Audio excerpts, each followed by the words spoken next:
Chief Creative Officer for Galveston Historical Foundation. So I oversee all the branding and marketing and creative outlets that the foundation does. If I could go back to any time in Galveston's history, I think that would be on the short list. There was a lot of energy happening at that time period here in Galveston for the interest of just bringing awareness to our architecture, our history.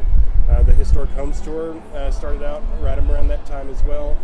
A lot of the revitalization that we get to enjoy this weekend really started around that time.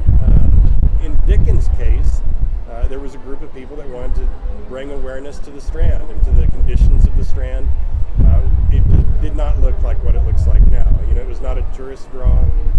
It was a bunch of buildings that were boarded up or shuttered, and there was a group that realized and recognized that there needed to be some attention brought to it. So Dickens started as a potluck dinner on the Strand. It changed from that, but its early days were very much community focused to bring awareness to the area.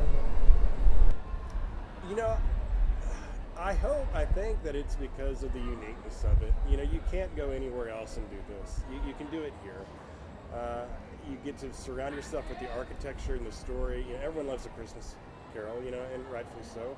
But to be able to wear a costume and be surrounded by architecture of that same time period, really is a unique experience, and we get to appreciate it here. And I think people just I think they like celebrating the holidays.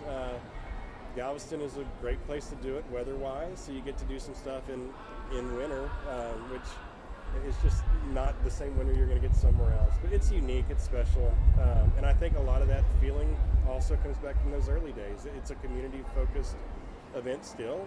Obviously our awareness and our reach is much larger now, but at the end of the day, we're still doing the same thing. We want people to come to Galveston, acknowledge and see the work that's being done here in our history.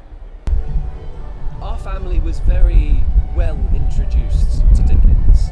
I actually thought that the Christmas Carol, or A Christmas Carol, was the Muppets' Christmas Carol.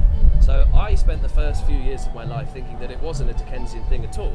And then suddenly my dad slipped that into conversation and said, "Oh, you do know that actually it was your great-great-great-grandfather who wrote that." And at the tender age of 4 or whatever, I said, "Oh, well, okay, what's this about?" And then I think next year I was invited to Dickens on the Strand with my mum and dad, and kind of felt that this was a little bit bigger than I had first thought.